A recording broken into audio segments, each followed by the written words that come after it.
It's interesting how some people want video games to be not fun, which explains why Neil Druckmann goes with his philosophy when making The Last of Us Part 2. That game is certainly not fun and just a miserable fest all the way through. The thing is, video games being not fun is not the issue. Silent Hill 2 isn't exactly a fun game, but at least it has atmosphere and symbolism and a compelling narrative, whereas The Last of Us 2 has unlikable characters with no compelling narratives. And that's why we should always stick to Reggie's classic philosophy in video games.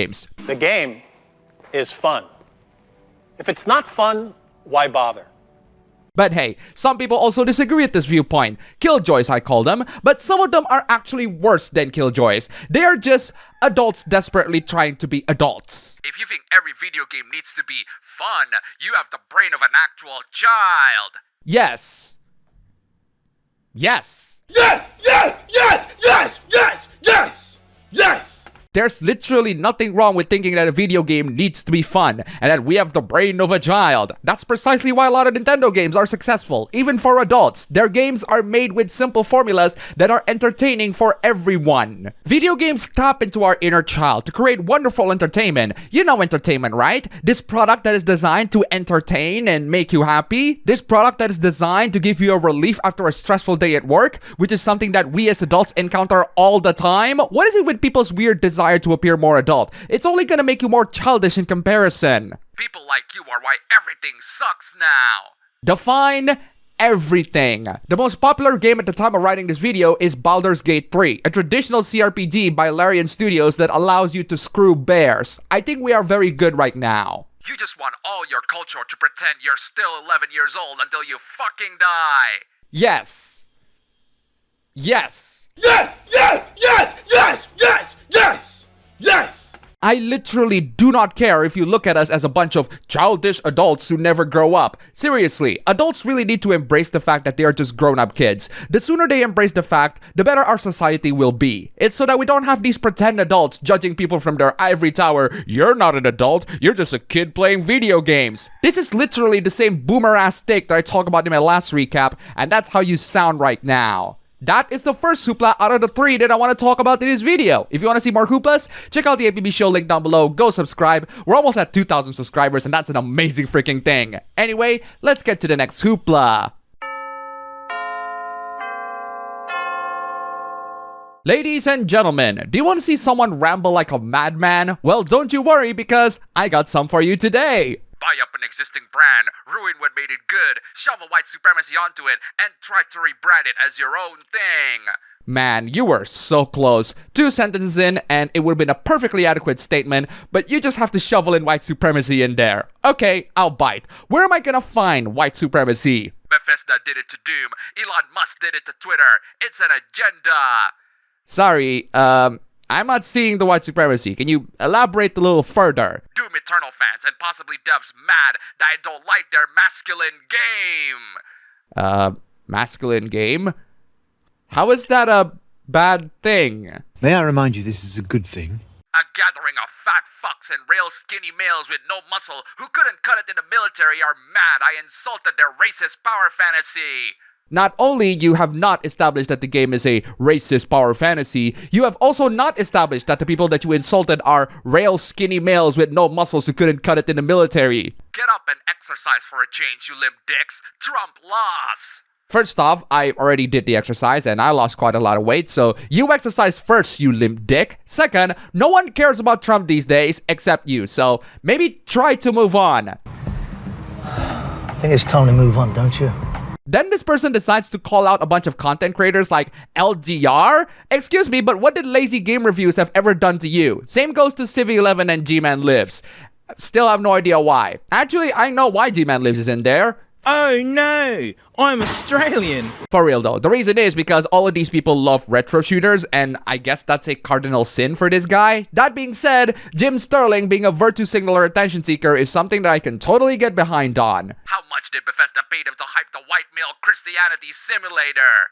They don't? Doom Eternal just so happens to be one of the most anticipated games of 2020, and everyone is anticipating it. Whether or not it's worth the wait depends on who you ask. It's worth the wait if you ask me, but clearly it's not worth the wait according to you. Now watch the gamers get mad when I call Gamergate a terrorist movement that evolved into QAnon, even though it's very true. I have no idea what you're talking about. No idea what that means. Very concerned that you do. Keep retweeting. It gives me more exposure. Libs of TikTok will never be a white man. Wow, last time I checked, you usually say you'll never be a real X to a trans person. So now you're using that same rhetoric to someone else.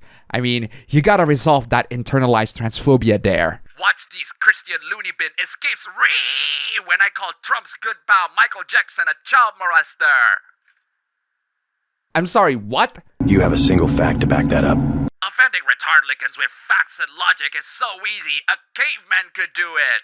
I mean, geez, the same can be said of you. You sound really offended right now. We barely did nothing. They'll claim some media or person they like isn't bigoted, but if that thing were woke, they'd be trying to cancel it.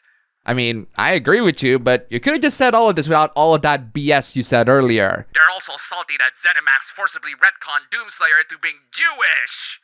How is that a bad thing? He's now descended from B.J. Blazkowicz from Wolfenstein, who is Jewish. Yeah, I'm not seeing why any of these things are bad. I guess it is bad to all the Nazis out there, seeing that their silent demon-killing superhero is the same race as the race that they want to exterminate, but you're just shouting at a small number of people at this point. Oh yeah, Doom 64 is absolute shit.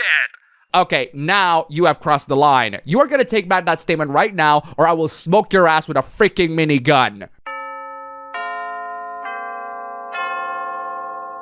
I'm a little bit surprised that the yandere trope is rather underutilized in recent anime. I guess super obsessive and murderous girlfriend types aren't a thing anymore. That's a shame because there are loads of stories you can tell that involve psychotic and murderous romantic partners. Could it be because of the lack of interest that caused it to stagnate? Or could it be because the Twitter X warriors are at it again? Reminder to non-BPDs, do not use the yandere trope. It is a stereotype of people with BPD. Yes, because when I think of a murderous and obsessive girlfriend or boyfriend character archetype, I think of people that has borderline personality disorder. Oh, wait a second, no I don't. Who the hell makes this connection? I fail to recognize the correlation. Only people with BPD can reclaim it if they so desire. Why the hell would anyone with BPD reclaim being a murderous and obsessive love-struck romantic partner? Or even a potential one for that matter? Why? Because yandere tropes romanticizes or demonizes traits that people with BPD have. FPs, obsessive thoughts, aggression, etc. I frankly think associating people with BPD with yandere characters means that you are completely out of your freaking mind. What the hell is an FP anyway? I think you can see why yandere tropes treat BPD and FP relationships like the person with BPD is unhelpfully obsessed, when that's usually not the case in real life. I think you can see why people don't associate yandere tropes with people who have BPD, because people with BPD are not the same as yandere characters in real life. Like seriously, how freaking deranged do you have to be when you write all of this stuff? Updating this to say that this trope also harms people with DPD, OLD, and ASPD, and just in general people with cluster B disorders. They can fit into this conversation. I don't think anyone can fit into your conversation, but I'm so glad that you didn't even specify what these abbreviations are, because OLD just says old.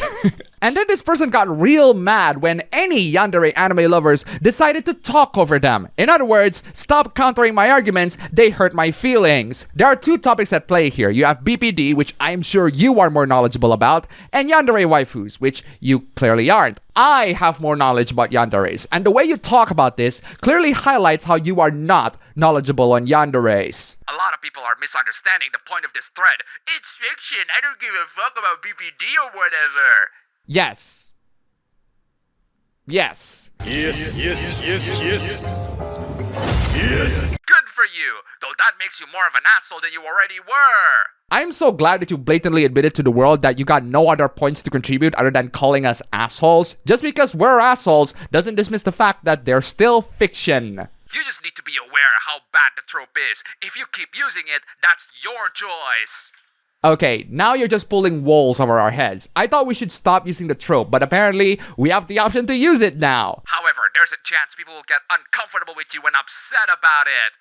Yeah, from the sound of it, these are the kinds of people that absolutely deserve to feel uncomfortable and upset about it. What kind of moron associates their disorders with yandere? Oh, an anti apparently, as this person makes the stance very clear. If you're pro-ship or pro-fic, you don't have a right to say what's right or wrong. Yes, we do actually, because the people who clearly don't know what's fiction and what's real is you. But hey, keep associating real people with real disorders with fictional psychopaths. That would definitely clean up the image of people with that disorder. For the record, if you want to see fictional works about people with actual BPD, the movie is called Silver Linings Playbook. Oh, sorry, I confused borderline with bipolar. But that is an infinitely better representation than claiming that the main character of Misery is the representation of someone with BPD. And that's all for the video today, guys. Thank you so much for watching. If you enjoyed this video, you can go ahead and click the like button and subscribe for more. And as always, huge thanks to all of these wonderful and amazing individuals. If you want to see your names among these legends, then please check out the many ways you can donate just $1, and you will see your names among these legends that have contributed so much to this channel. Seriously, thank you so much, and I will see you all next time.